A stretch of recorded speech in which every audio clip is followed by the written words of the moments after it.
bir-birimizi doğrudan da görmək çox xoşdur. Xüsusilə uzun müddətdir görmədiyim adamları görmək çox xoşdur.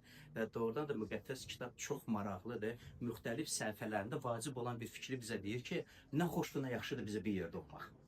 Və doğrudan da bir yerdə olmağımızda əsas səbəb, əsas amil hansı ki bizi bir yerə getirir, sadəcə bir yerdə olmaq fikri deyil. Bizi bir yerə getirməkdə səbəb Rəbb Allahın hər birimizə ayrı-ayrılıqda aşkar etdiyi məhəbbətidir. Allah bizi özünə aşkar etdikdə o hansısa ehkamlarla, qanunlarla, hansısa dini mərasimləri yerinə yetirmək ilə həyatımıza gəlmədi. Yox. O bizim həyatımıza gələndə o öz məhəbbətini, bizə olan xoş niyyətini aşkar etdi. Məhz bu məhəbbət səbəb oldu bizə ki, biz də ona o məhəbbətlə cavab verməyə başlayaq. Və nəinki Allaha xoş münasibətli, xoş düşüncəli, xoş istəkli insan olaq, biz başqalarına da, ətrafımızda olan insanlara da o məhəbbəti ötürmək istəyirik. Çünki biz bildik ki, Allah yaxşıdır. Biz bildik ki, Allah xeyirxahdır, sevgi doludur. Onun münasibəti dəyişkən deyil. Bəzən bizim öz münasibətimiz dəyişilir, keyfimizdən asılı olaraq, amma Allah isə onu dəyişdirmir. Allah bizi sevir və o xoş münasibətini bizə göstərməyə davam edir. Və burada internetdə bizə qoşulanlar, hansılar ki, indi canlı qoşulur və bəlkə sonra YouTube'da bizə qoşulacaqlar, mənim sevdiyim bir deyim var. Əgər hansısa məsələdə, Allahla bağlı fikirlərinizdə sualınız olarsa, sual verin. Biz məsihçilər sualları sevirik, doğrudur. Biz xoşlayırıq və biz qarşılayırıq, biz xoş sima ilə sualları qarşılayırıq. Əgər sualınız varsa, sual verin və biz çalışacağıq o suallara cavab vermək. Və biz buna ibadətin sonunda həmişə məşq edirik, fikirlərimizi bölüşmək ilə. Əgər nəsə aydın deyilsə, aydınlıq getirmək ilə. Çünki bu yol ilə biz Allahı və onun bizə olan xoş münasibətini dərk edə bilirik. İstəyərdim Allahın bizə olan məhəbbəti barəsində hamımızın bildiyi, hamımızın sevdiyi ayədir. Yahyanın müjdəsi 3-cü fəsil 16-cı ayə və mən əminəm ki, bir çox məsihçilər bu ayələri əzbərləyirlər. Çünki belə çox xoş və şirin gələndir. Amma deyirəm, nə qədər də dərin məna var bu sözlərdə. İstəyərəm diqqət yetirib buna. Çünki Allah dünyanı elə sevdi ki, vahid oğlunu verdi. Bunu ona görə etdi ki, ona iman edən hər kəs həlak olmasın. Amma əbədi həyata malik olsun. Allah dünyanı mühakimə etmək üçün deyil, oğlunun vasitəsilə xilas etmək üçün onu dünyaya göndərdi. Maraqlıdır. Yox, bu iki ayədə nə qədər də dərin, geniş, Allahın bizə olan münasibəti barəsində bizə sözlər deyilir və bu ancaq Yahyanın müjdəsi 3-cü fəsil 16-cı ayə deyil. Müqəddəs kitabda yüzlərlə belə ayələr var, hansının vasitəsilə Allah biz insana öz xoş münasibətini göstərir. Və nəyə görə yüzlərlə belə ayələr var? Hansısa bir səhifədə müqəddəs kitabı oxuduqda bu sözləri buraxmış olsaq, növbəti ayədə, növbəti səhifədə Allahın bizə olan xoş münasibəti barəsində agah olaq deyə. Və bunlardan da biri hələ Yahyanın müjdəsi 3-cü fəsildədir və gör necə maraqlıdır. Allah dünyanı sevdi. Maraqlıdır. Allah dünyanı sevdiyinə görə öz oğlunu verdi. Allahın bizə olan münasibəti o insanlara göstərdiyi məhəbbətdə aşkar edilir və deyirəm, əgər biz Allahın bizə olan bu münasibəti barəsində müqəddəs kitabda oxuyuruqsa, necə bu münasibəti görməməzlikdən gəlmək olar? Necə bu Allahın məhəbbətinə laqeyd yanaşmaq olar? Necə Allahın bu sevgisini müqəddəs kitabda oxuyuruq, onun bizə münasibətini istəməmək olar? Və yaxud da ki, necə də Allahın bizə göstərdiyi məhəbbətə o məhəbbətlə cavab verməmək olar. Burada Allah öz məhəbbətini bizə göstərir və bu məhəbbət bizim həyatımızda xüsusi və vacib olan bir dəyişiklik getirir. Bizim həyata baxışlarımız, bizim o baxışlardan irəli gələn münasibətimiz dəyişilməyə başladı. Biz münasibətlərin dəyişilməyində səbəbi Allahın bizə göstərdiyi münasibətdən dolayı görürük. Çünki Allah həyatımıza öz sevgisi ilə, qayğısı ilə, diqqəti ilə gəldi ki, bizim düşüncə tərzimizi nəinki dəyişdirsin, bizim bütün həyatımızı dəyişdirsin. Və biz deyirik ki, doğrudan da bu baş verdi. Allahın məhəbbəti güclü bir amil kimi həyatımıza gəldi və biz dəyişildik. Dəyişilməyə səbəb Allahın bizə olan şərtsiz məhəbbəti idi. Çünki bu ayələrə baxanda və növbəti ayəni hansını ki, sizin diqqətinizə çatdırmaq istəyirəm, bu Romalılar məktubu 5-ci fəsil 8-ci ayədədir. Baxın necə aydın Allahın bizə olan münasibətini göstərir. Lakin Allah bizə olan məhəbbətini bununla sübut edir ki, biz hələ günahkar ola Məsih bizim uğrumuzda öldü. Necə möhtəşəm sözlərdir. Sözlərə fikir verirsiniz necə yazılır burada. Allah öz məhəbbətini bizə sübut edir. Yəni Allah əmin etmək istəyir ki, onun münasibəti bizə budur. Allah yaratdığı bəndəni, yəni səni sevir. Və səni sevdiyinə görə öz oğlunu qurban verdi ki, səninlə Allah arasında o ayrılıq yaradan günahı aradan qaldırsın. Heç bir maniyə olmasın, heç bir əngəl olmasın və biz də Məsih İsa'ya iman edənlər günahdan azad olduğumuza görə Allah ilə açıq, aydın, sadə, səmimi ünsiyyətə malik olaq. Və biz məsihçilər bu sözlərdən istifadə edirik. Nəyə görə istifadə edirik? Çünki müqəddəs kitab bunu bizə əminliklə verir. Bizim Allah ilə canlı ünsiyyətimiz var. Və biz ibadətlərimizi sadəcə əzbərlənmiş sözlərlə etmirik axı. Bizim Allaha etdiyimiz müraciətlər və dualar o hansısa bir zaman və məkan məhdudiyyəti ilə deyil. Ya mən haradasa olmalıyam ki, Allah məni eşitsin və yaxud da günün bu saatlarında Allaha müraciət etməliyəm ki, Allah məni dinləsin. 24:7. Hə? 24:7. Allahın bizə olan münasibəti budur. Olduğumuz yerdə fərqli yoxdur, haradayıq, amma deyəndə ey göylərdə olan atam, qarşı tərəfdə deyib buradayam, yanındayam və heç vaxtda səni tərk etməmişəm. Sadəcə biz o qədər özümüzü yükləyirik gündəlik qayğılarla, biz o qədər öz beynimizi yükləyirik fikirlərimiz ilə, biz bəzən özümüz də o həssaslığı itiririk ki, Allah yanındadır. Və bəzən hansısa bir sarsıntı, hansısa bir xoşa gəlməz hadisə bir daha bizə xatırlama olur ki, o da Allah mənim yanımdadır. O mənimlədir ki, mən büdrəmiyəm. Məni dəstəkləyir, qüvvətləndirir, məni xeyirdə olandırır. Bu və digər ayələr ilə Allah bizə öz məhəbbətini və xoş münasibətini göstərir və öyrədir ki, biz heç bir yaxşı iş görmədiyimizə görə, hansısa yaxşı əməlimizə görə deyil, öz məhəbbətinə görə Allah bizi özünə cəlb etdi. Ona görə kimsə hansısa bir yaxşı işləri görməklə, gözəl ibadətləri keçirməklə, Allah naminə verilən qurbanlara görə Allahın bu mərhəmətini, bu sevgisini əldə edə bilmir. Çünki Allah öz məhəbbətini öz kimliyinə görə aşkar edir. Allah insana göstərdiyi sevgi onun xarakterinə əsaslanandır. Və bilirsiniz bunda nə gözəllik var? Allah tərəfkeşlik etmir. Allah insanlar arasında fərq qoymur. Bəzən biz qoyuruq və biz adətən də bizə uyğun gələn, danışığında, geyim tərzində, düşüncə tərzində bizə uyğun gələn insanları rahatlıqla qəbul edirik, amma bizə uyğun gəlməyən insanlarla hansı bir məsafələr qoymağa meyil göstəririk. Allah isə tərəfkeşlik edən deyil. O insanın düşüncəsindən, insanın inancından, insanın nə qədər fikirləri fərqli olduğundan asılı olmayaraq hər bir insan üçün onu tanımağa və ona tərəf dönməyə imkan yaradır. Və bütün insanlar həmin bu imkana əldə edə bilərlər, bu imkanı əldə edə bilərlər və bəs bu imkana müqəddəs kitab bizə Allahın lütfü deyir, adlandırır. Allah öz lütfünü bizə göstərərək bizi özünə cəlb etdi. Növbəti bir ayədə həmin bu sözlər vurğulanır. Efeslər məktubu 2-ci fəsil 8-ci 9-cu ayədə. Çox sağ olun. Çünki iman vasitəsilə lütflə xilas oldunuz. Bu sizin nailiyyətiniz deyil, Allahın hədiyyəsidir. Əməllərlə deyil ki, heç kim öyünə bilməsin. Maraqlı fikirlər diyor. Yəni bizim əldə etdiyimiz, bizim qazana biləcəyimiz, bizim hansısa bir işlərə görə mükafat ala biləcəyimiz bir şey deyil. Allahın bizə verdiyi hədiyyədir. Və deyir, bu hədiyyə iman vasitəsilə, lütf ilə əldə edilir. Lütf haqqında müqəddəs kitab bizə aydın deyir ki, haqq edilməmiş mərhəmətdir. Yəni nail olmamış o qarşılıqsız xeyir bərəkətdir.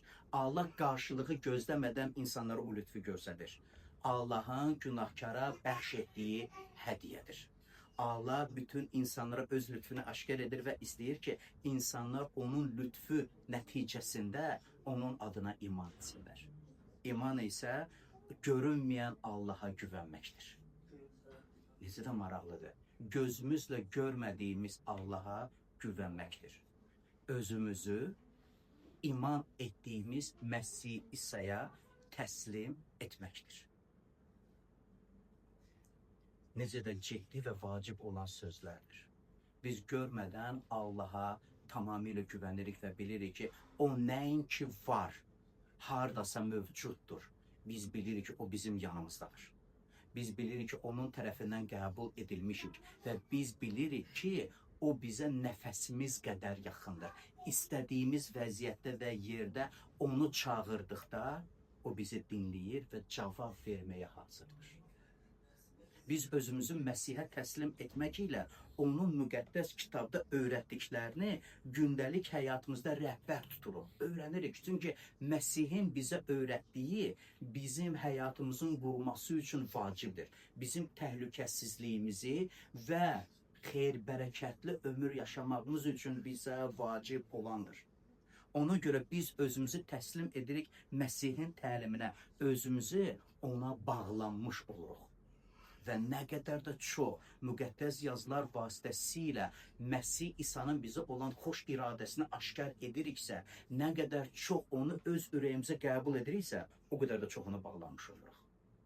Məsih İsa isə günah yükündən əziyyət çəkənlərin, dünyada olan haqsızlıqla razılaşmayanların köməyinə gəlmək üçün yer üzünə gəldi.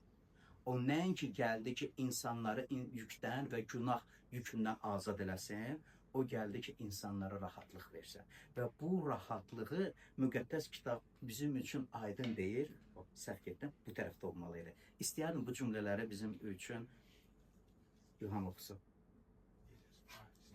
İsa Məsih insanlara komfortlu, yəni rahat və problemsiz həyat vəd etmədi.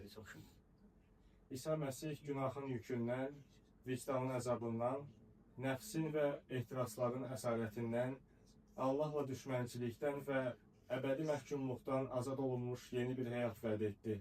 Məsih İsa'nın həyatımızda gördüyü işlərin belə xülasəsini çıxardıqda, o bizim həyatımızda etdiyi haqqında düşünəndə, bu iki cümlə ilə ifadə eləmək olar ki, o insanların həyatına gəldikdə sadəcə rahat bir həyat ilə gəlmədi ki, mən sizə yaxşı həyat vəd edirəm, bu diyardakı dövrünüzü yaşayın, sonra isə əcdadlarınıza qoşulun və növbəti nəsil gəlsin bu dünyaya. Allah bunun üçün istəmir.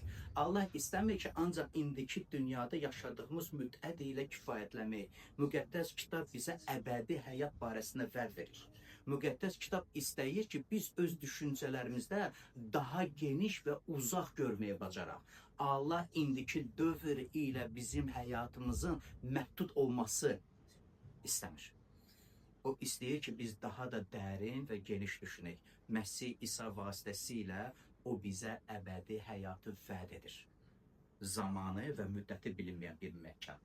Allah istəyir ki, məhz o əbədi həyat üçün biz düşünək və əbədi həyata sahib olan insanlar kimi ömrümüzü yaşayaq. Çünki əgər indiki dövr ilə kifayətlənib bu dövrü yaşamaq üçün əlimizdən gələni etsək, zaman da elə sürətlə keçir ki, zaman elə sürətlə keçir ki, biz əvvəl əgər ayları sayırdıq, o gənclik dövründə ya da yeniyetməlik dövründə, sonra illərin sürətlə getdiyini görürük. İndi isə öz yaşımda bir sinəkləri görürəm, 10 illiklərin tez getdiyini. 10 illiklər tez gedirlər. Baxırsan ki, o da 10 ildə keçdi, nə tez keçdi 10 il. Allah isə bizə əbədi həyatı vəd edir. Özünüzü məhdudlaşdırmayın bu dünyada yaşadığımız dövr ilə. Rəbb İsa Məsihə iman etdiyimizə görə Rəbb Allah bizə əbədi həyatı verir. Əbədi həyata sahib olan insanlar kimi düşünün.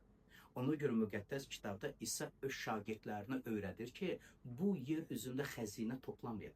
Buradakı toplanan xəzinələr onlar ya çürüyüb gedir, yaxud da kim tərəfindənsə oğurlanır, ya da elə istifadə edilir ki, heç zəhmətinizə də dəyməz.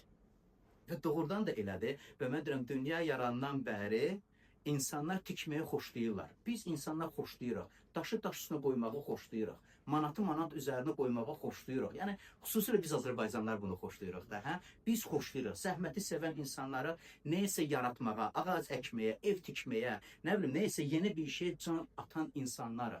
Amma ki, dünya yarandan bəri insanların tikdikləri axı qalmır. Elə də tarixə qovuşur, çıxır da gedir. Və deyirəm, ona görə əgər belə çətinlik ilə əldə etdiyimizi asanlıqla silinib gedirsə, niyə gücümüzü canımızı ona qoyaq? İsa deyir, sərvətinizi, xəzinənizi o çürüməyən bir yerdə yığın. Oğru gəlib oğura bilmədiyi bir məkanda yığın. Həmin o məkan Allahın padşahlığıdır. Nə edirsənsə, qoy sənin zəhmətin, sənin duaların, sənin səyin Allahın padşahlığı üçün olsun. Necə fərqli bir yanaşmadır. Əlindən gəldiyini et ki, həmin o padşahlığa daha da çox soydaşların daxil olsun. Əlindən gəldiyini et, əlindəkilərindən elə istifadə et ki, sənin əldə etdiklərin Rəbb Allahın izzəti üçün olsun. Və bunu nəyə görə edirik? Çünki bilirik ki, Rəbb Allah bizə öz lütfünü göstərdi. Onun lütfü sayəsində biz oxuduq Efeslər məktubu 2-ci fəsildə ki, onun lütfü sayəsində iman etdik. Əgər o lütf göstərməsəydi, biz iman da edə bilməzdik. Onun bizə göstərdiyi mərhəmətə görə biz Allahın lütfüne sahib olduq və Məsih İsa'ya biz iman etdik. İman etdiyimizin nəticəsində bizə əbədi həyatı irs olaraq verdi. Necə də gözəl xeyir duadır. Ona gəlin o xeyir duaya uyğun olaraq da ömür yaşamağa öyrənək və növbəti slaydda orada növbəti cümlələr var, hansından ki oxumağınızı İlhamdan istəyərdim oxusun. Gəlin bu barədə düşünək. Buna görə də xilas Allahın lütfünün və məhəbbətinin hədiyyəsidir. İnsanın qazandığı və ya nail ola biləcəyi bir şey deyil. Allahın bizə olan məhəbbəti dəyişməyimizin nəticəsi deyil, dəyişməyimizin səbəbidir. Allahın bizə olan məhəbbəti bizim dəyişmənin nəticəsi deyil. Bizim dəyişilməyimizin səbəbi Allahın bizə olan məhəbbətidir. Və doğrudan da o məhəbbət bizə o qədər xoş təsir göstərir ki, bizim düşüncələrimiz yenilənir. Bizim münasibətlər dəyişilir və bizim dəyişilməkdə, yaxşı keyfiyyətlərə meyil göstərməkdə və biz cəmiyyət olaraq bir yerdə toplaşanda fikir verirsiniz, biz başqa bir keyfiyyətlərdən danışırıq. Dünyada yüksək, ali insanın keyfiyyətləri deyilər buna. Biz isə buna müqəddəs kitaba əsasən Allaha aid olan insanın keyfiyyətləri deyirik. Və biz burada daha da çox bağışlamaq, mərhəmət göstərmək, dəstək vermək, qayğı göstərmək, bu keyfiyyətlərdən danışırıq ki, bizim aramızda bu keyfiyyətlərə əsaslanmış münasibətlər olsun. Və hər dəfə bu yüksək keyfiyyətlər barəsində danışanda deyirəm, kim istəməz ki, ətrafında belə düşünən insanlar olsun? Hamı bunu istəyir. Kim istəməz ki, ətrafında olan insanlar mehriban olsunlar? Kim istəməz ki, ətrafında olan insanlar onda hansısa bir dəyişikliyi görəndə qeyd eləsin, dəstək versin, onu xoş söz desin? Hamı bunu istəyir axı. Təəssüf olsun ki, acı həyatın nəticələrinə görə insanlar acı dil olurlar. Xoş söz deməyə özlərini vərdiş yaratmırlar. Sanki başqasını zəhrimar deməklə özlərini rahatlıq tapmaq istəyirlər. Və doğrudan da insanlar belə olublar. Heç salamı da vermirlər. Sanki salam artıq satışa çıxıb da bahalı bir məhsul olub. Salam vermək istəmirlər.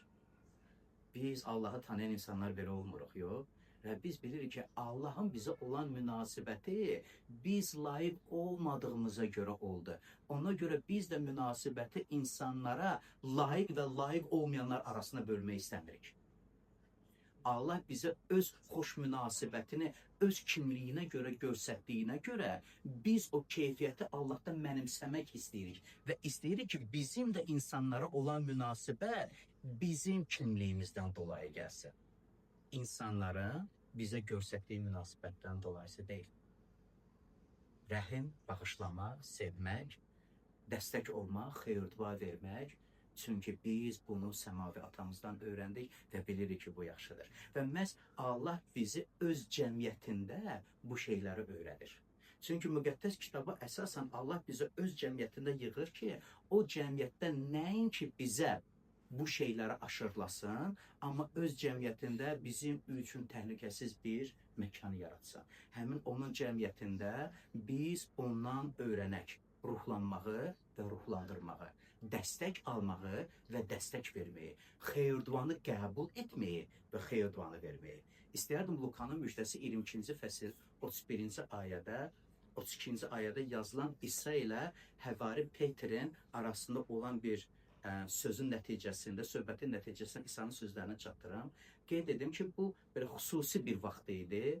Bir neçə saatdan sonra Yahuda İskariyotun xəyanəti nəticəsində İsa həbs ediləcək, israblara düşüb çarmıxa çəkiləcəkdi və bu şagirdlərinə verəcəyi öyüdlərdən və ən vacib sözlərdən biri burada idi. Görüncü söz deyir o.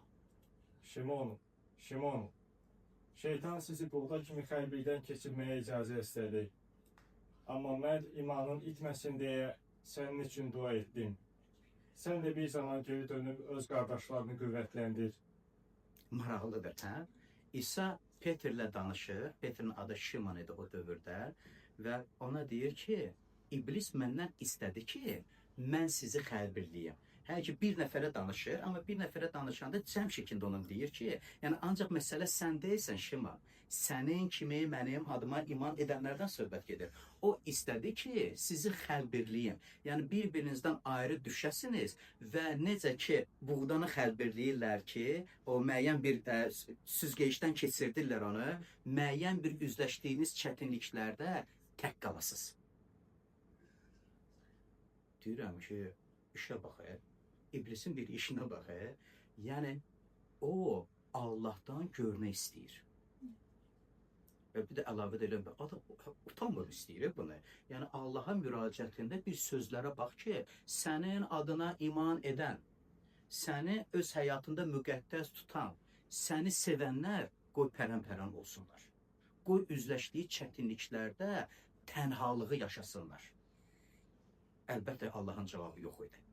Əlbəttə o dedi, yox dedi Peter və mən dua etdim sənin üçün ki, sən onları möhkəmləndirəsən. Maraqlıdır, hə? Mən dua etdim ki, sən qüvvətləndirəsən ki, onlar bir-birlərinə dəstək verərək möhkəmləndirsinlər və ruhlandırsınlar. Allah istəyir ki, bizim aramızda olan, cəmiyyətdə olan münasibət Rəbbə güvənməyi bərabər öyrənək, bir-birimizdən öyrənək və bölüşdüyümüz şəhadətlər, həyatda üzləşdiyimiz məsələlərdə özümüzü necə apardığımızı və Allahın bizim həyatımızda göstərdiyi təsir barəsində danışanda biz bir-birimizi təşviq edirik, bir-birimizi ruhlandırırıq və İsa şagirdləri ilə danışanda ki, mən bunu istəyirəm, aranızda bu olsun, bir-birinizə dəstək verin. Bir-birinizin ehtiyaclarını görəndə görməmiş kimi keçməyin, iştirak edin, dua edin, çalışın. Əlinizdən gəlməyə bir dəstək varsa, o dəstəyi göstərməyə əsirgəməyin. Bərabər təlim alın, öyrənin ki, pis vərdişlərdən azad olasınız. Yaxşı vərdişləri özünüzə götürməyə öyrənəsiniz. Bərabər dua edərək bir-birinizin ehtiyaclarında iştirak edin. Və bütün bunların nəticəsində biz hamımız bərabər Allahı tanımaqda, ona güvənməkdə ruhən böyüməyə davam edəcəyik. Allah istəyir ki, onun cəmiyyəti məhz bunları etsin və tək bunları deyil, növbəti bir ayəni hansı ki, diqqətinizə çatdırmaq istəyirəm, orada İsa Peterə cəmiyyətinin təhlükəsiz bir məkan olduğunu deyir. Mən sənə deyirəm ki, sən Petersən və mən cəmiyyətimi bu qayanın üzərində quracağam. Ölülər diyarının qapıları ona qalib gələ bilməyəcək. Mən deyirəm, əgər o 2 dənə ayələri bir yerə qoyduqda, İsa öz cəmiyyəti barəsində öz şagirdlərinə maraqlı bir fikir ötürür ki, İblisin istədiyi bu idi, siz pərən-pərən düşəsiniz. Siz özünüzü tənhalıqda yaşayasınız və üzləşdiyiniz çətinliklərdə özünüz güc gəlməyə bacarasınız. O isə Peter deyir, yox, Peter mən belə olmasını istəmirəm. mən istəyirəm ki, siz bir-birinizə güc verməyi bacarasınız. Bir-birinizi ruhlandırasınız, dəstəkləyəsiniz, bir-birinizə çiyin-çiyinə dayanıb həyat çətinliklərində kömək edəsiniz. Əlindən gələn yaxşılığı et. Və sonra isə ondan başqa bir yerdə, daha üzüstdən başqa bir yerdə isə o Petrlə danışanda deyir ki, mən öz cəmiyyətimi sənin iman etirafı üzərində qururam. Sən inanırsan ki, mən Allahın oğlu Məsih İsa'yam və mən cəmiyyətimi bunun üzərində qururam. O bir sarsılmaz qayadır və deyir, cəhənnəmin qapıları buna qalib gələ bilməyəcək. Maraqlıdır. Cəhənnəmin qapıları hansı ki, insanların həyatına mənfi təsir edərək düşüncələrini batil edir, onları azdırır, həyatlarında Allahı tanımaq və o tanımağın nəticəsində xeyir-dua almaq imkanını oğruyur və tələfat aparır. O deyir, bu heç də olmayacaq Məsihçi cəmiyyətində. Bunun qabağını almaqdan ötəri mən öz cəmiyyətimi qururam və burada çox doğru sözdən istifadə edilir cəmiyyət. İndi müasir dildə kilsə sözündən çox istifadə edilir. Azərbaycanda biz son 6-8 il ərzində kilsə sözündən istifadə edirik. Amma əvvəllər həmişə cəmiyyət deyirdik. Amma ət-tətbiqə baxanda və ət-ticərətə baxanda kilsə sözü o qədər istifadə edilmir, nə qədər cəmiyyət sözü istifadə edilir. Və cəmiyyət sözü ət-tətbiqə baxanda sizin üçün bunu qeyd elədim. Orada maraqlı bir ivrit söz, İbrani sözündən istifadə edilir. İvrit dilində ona kahal deyirlər. Yəni cəmiyyət sözü ət-tətbiqin dövründə bu cür istifadə edilir. Allahın xalqının yığıncağı, xalqın toplusu deyirdi. Ət-ticərətin dövründə, yəni İncil və Həvarilərin yazdığında isə ekleziya sözündən istifadə edirlər. Bizim qonşu Gürcüstanda Məsihçi cəmiyyətləri özlərini ekleziya adlandırırlar. Yəni bilməm başqa ölkələrdəniz, amma onlar da elə də şirin səslənir ki, onlar cəmiyyət sözü yox, ekleziya sözündən istifadə edirlər. Çünki sözün mənası budur. Çağırılmış insanların yığıncağı və ya Allahın xalqının yığıncağı deməkdir. Amin. Və cəmiyyət sözün mənası budur ki, insanlar istəyir ekleziyada, istəyir qahal sözün mənasında Allah tərəfindən çağırılmış, onun ətrafında toplaşan və ona məxsus xalqın yığıncağıdır. Və biz deyirik ki, bu bizim yığıncağıdır. Allaha özünə aid edən, Allah tərəfindən seçilmiş, Allaha özünə aid edən insanların toplusu. Və Allah istəyir ki, biz o cəmiyyətdə bir yerdə olduqda o bir-birimizə o dəstəyi verməyi bacaraq.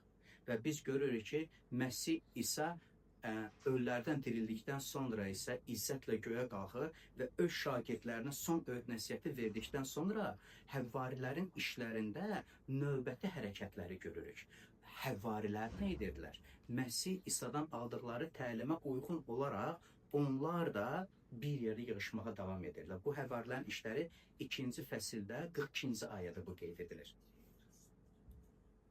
Onlar da özlərini həvarilərin təliminə, hər şeydə şərik olmağa, birgə çörək bölməyə və duaya həsr etdilər. Deməli, mən sizin ilə Allahın bizə olan xoş münasibəti barəsində bölüşdüm. Və qeyd etdim ki, müqəddəs kitabda yüzlərlə belə ayələr var ki, hansılarını biz müqəddəs kitabın səhifələrində rastlaşırıq ki, Allah bizi sevir. Allahın bizə olan münasibəti dəyişilməzdir. Allah tələbkar, insanların həyatından uzaq olan, amma insanlardan nəyisə tələb edən ali varlıq deyil. O bizim həyatımızda dayanan, dəstək verən, külli ixtiyar, sevən, səmavi atadır. O özünü belə aşkar edir bizə ki, biz Allah ilə münasibət quranda, biz onun huzuruna bizi sevən ata kimi yaxınlaşırıq. Necə də duaları böyük bir təsir edən yanaşmadır. Yox, nə Allahın qarşısına külli ixtiyar olan Allah kimi yaxınlaşırsan və yaxud da dualarını ey göylərdə olan atam deyərək ona müraciət edirsən. Allah belə müraciət etməyi bizə icazə verdi. Amin. Bizim belə icazəmiz var. Bu sadəcə bizim istəyimiz deyil. Müqəddəs kitabda biz oxuyub görürük ki, İsa Məsihə iman edənlərə Allahın oğulları, Allahın qızları olmaq ixtiyarı verildi. O ixtiyar bizdədir. Allah bu ixtiyarı bizə verdi və məhz bu ixtiyara Allahın lütfünə görə nail olduğumuza görə biz Allaha eyni cür müraciət edirik. Və biz sonra baxdıq ki, Allah bizi öyrətməkdən ötürü, bizim həyatımıza təminatla gəlməkdən ötürü öz cəmiyyətində toparlayır ki, həmin o cəmiyyətdə biz bir-birimizə dəstək verməyi öyrənək. Birgə yaşamağın nə olduğunu öyrənək və eyni zamanda da ayə bizə öyrədir ki, təkcə bir-birimizə dəstək vermək məsələsi deyil. Biz görmədiyimiz, biz başa düşmədiyimiz hadisələrdən bizi qorumaqdan ötürü Allah bizi öz cəmiyyətində yerləşdirdi. Və yazılıb ki, cəhənnəmin qapıları o cəmiyyətə qalib gələ bilməyəcək. Bizim birgə olmağımız, bizə birlikdə bir-birimizə verdiyimiz dəstəyin nəticəsində biz Allahı tanımaqda və iblisin hiyləgər işlərinə qarşı durmaqda bir-birimizə dəstək göstəririk. Və biz sonra baxırıq ki, İsa'dan öyrənən həvarilər, onlar nə etdilər? Çox sadə cümlədə onlar özlərini həvarilərin təliminə, onlar özlərini hər şey şərik olmağa, birgə yaşamağın bir mənasıdır bu, şərik olmağa və o deməkdir ki, onların kimin əlində nəyi vardısa, onunla bölüşməyə hazır idi. Maraqlı bir münasibətdir o. Kimin nəyi var idisə, onunla bölüşməyə hazır idi. İnsanlar arasında rəqabət, yarış ruhu yoxdur. Və bizim aramızda bu ruh yoxdur axı. Kim daha yaxşıdır? Hə? Kim daha ağıllıdır? Kim daha biliklidir? Kim daha çox xidmət edir? Bizim aramızda bu yarışma yoxdur. Əksinə, biz istəyirik, biz arzulayırıq ki, yanımızdakı bizdən yaxşı olsun. Yanımızdakı bizdən yaxşı olsun.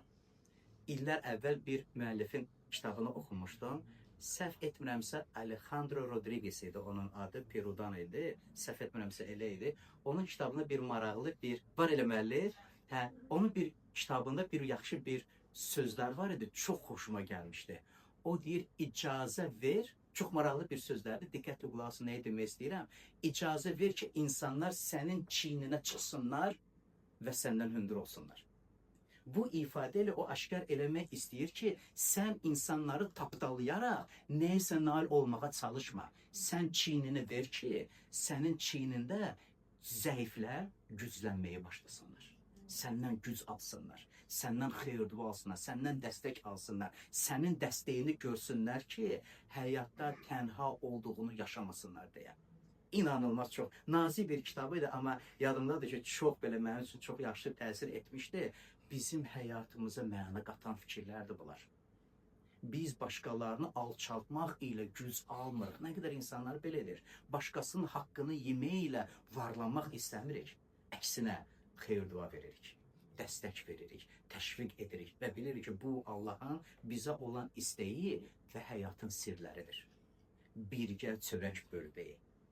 Necə ki, Qubaya gedirsiniz, birgə vaxt keçirdiniz, ünsiyyətdə oldunuz. Mən deyirəm, necə də yaxşıdır və bizi birləşdirən şeylərdir. Bərabər vaxt keçirmək, ünsiyyətdə olmaq, qonaq getmək və qonaq qarşılamaq. Xüsusilə biz Azərbaycanlılar belə qonaq qarşılamağı sevirik. Biz həmişə evimizdə hazır şirniyyatımız var, bizim hazır çayımız var, evimizə qonaq gələn kimi biz çay süfrəsi dərhal açmağa bacarırıq. Çünki biz bunu sevirik və Allahın kəlamı bunu bizə öyrədəndə görürük ki, ayda bizə nə qədər də yaxın olan bir fikirlərdir və bir-birlə ünsiyyətdə olmağa, bir yerdə vaxt keçirtməyə yazılıb ki, onlar özlərini həsr etmişlər. Bir-birlərinin ehtiyacları üçün dua etməyə onlar özlərini həsr etmişlər. Yəni buna can atırlar, onlar buna meyilli idilər.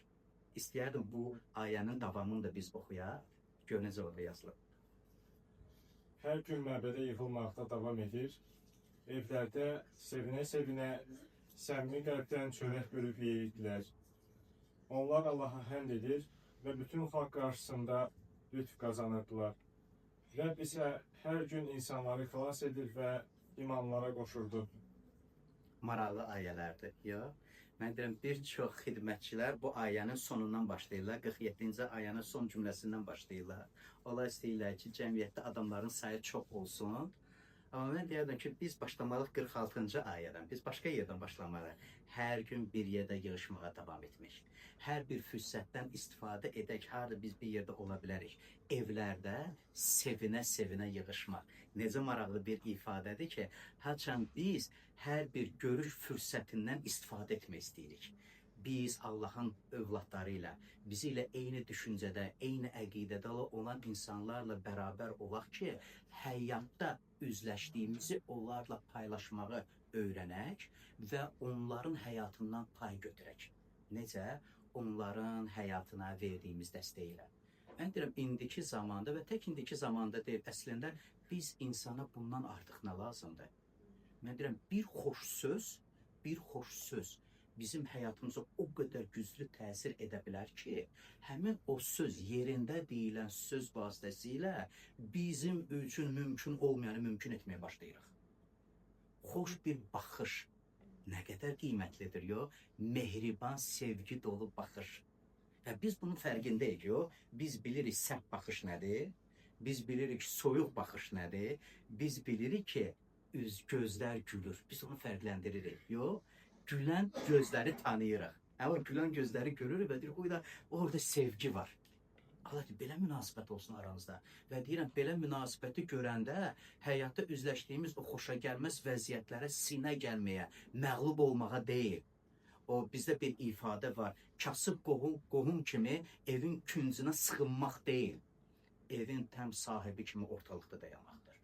Allah bizi cəmiyyətdən bunun üçün dəvət edir.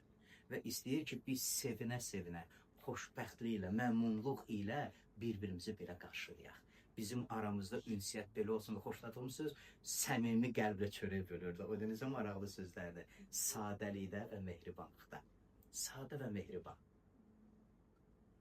Bir çörəyimiz olsun, amma onu sevə-sevə bölüşək və yeyək. Yox, sevə-sevə bölüşək və yeyək. Yəni, elə də nuş olur ki, və bizə nuş eləyən belə qazanda pişmiş ətxoreylər deyil, xoş münasibətdir. O xoş münasibət o yeməyi nuş edir, o münasibətin nuş edir və deyir ki, onlar bərabər yığışanda məhz bu münasibətlərinə görə Allahı həmd edirlər. Bu münasibətə görə Allah o cəmiyyətin arasında izzətlənir və insanlar da onun münasibətlərini görürdülər və onlar heyran oldular, nə gözəl münasibətdir. Və deyirəm, kim belə münasibətdə iştirak etmək istəməz? Və bu münasibəti görənlər onlar cəmiyyətə əlavə edilirdilər. Sonda istəyərdim bu şəkildə görsədim sizə. Mən deyərdim ki, bu günləri bölüşdüklərimdə bir 10 dənə hərəkət idi. Allahın cəmiyyəti bir-birini sevən, bir-birini qəbul edən. Allah bizi qəbul etdiyi kimi, biz də bir-birimizi qəbul etməyə öyrənirik. Bir-birinə xidmət edən, bir-birini ruhlandıran, bir-biri üçün dua edən, bir-birinin yükünü daşıyan, bir-birini öyrədən, Allahdan aldığı bili ilə, bacarığı ilə, qabiliyyət ilə, ənam ilə digərinin ruhani inkişafında iştirak edən, bir-birini bağışlamağı öyrənirik. Birlikdə sevinməyi və bəzən birlikdə ağlamağı öyrənirik. Birlikdə Allahı tanımaqda böyüyən. Bu, Allahın cəmiyyətini və həmin o cəmiyyətdə olan ruhani ənamların və xidmətlərin təsiri nəticəsindədir. Və biz də buna doğru gedirik. Biz də eyni şeyi etməyə öyrənirik. Ona görə gəlin davam edək. Bu münasibəti aramızda əziz saxlamağa və bu münasibəti bir-birimizi bəsləməyə davam edək. Böyünə bölüşmək istədiyim bu qədər idi.